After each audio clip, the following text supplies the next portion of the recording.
এখন আমাদের বৃষ্টিতে পার্টি চলছে এইখানে অন রোড ফাঁকা, যে যাকে পারে জল ছড়ো,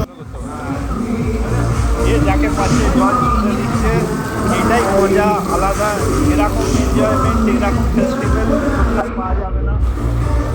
ওই জন্যেই আমি রেকমেন্ড করবো সবাইকে আসার জন্য, যে কি সংক্রান্তির টাইমে একবার হলেও লাইফ টাইম এক্সপিরিয়েন্স। থাইল্যান্ড সবাই ভাবে মাঝে আচ্ছা, ওরকম কোনো ব্যাপার যারা জলদঙ্গ আছে তারা আসবে না, জলদঙ্গ আছে। ঠান্ডা জল যখন ছোড়ে তখন পোত ফেটে যায়। মাথাটা গরম হয়ে এখানে বরফ টুকু আসবে তো এখানে মাথায় বরফ টুকু গায়ে লাগিয়ে যাবে।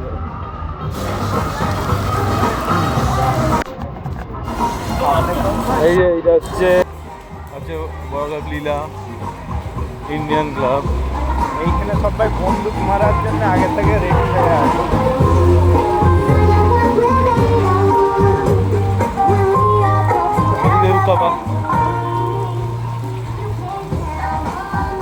পিছনেও মারছে গুলি, সামনে দিয়েও মারছে গুলি, যেই দিক দিয়ে পাচ্ছে সেই দিক দিয়ে মারছে।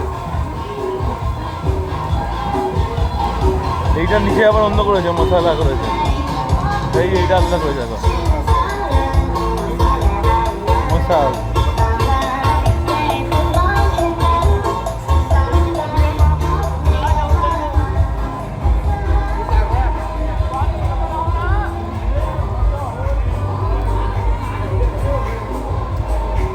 আমাদের হাতে এই জল আছে, এই জল থেকে কেউ জল দিচ্ছে না।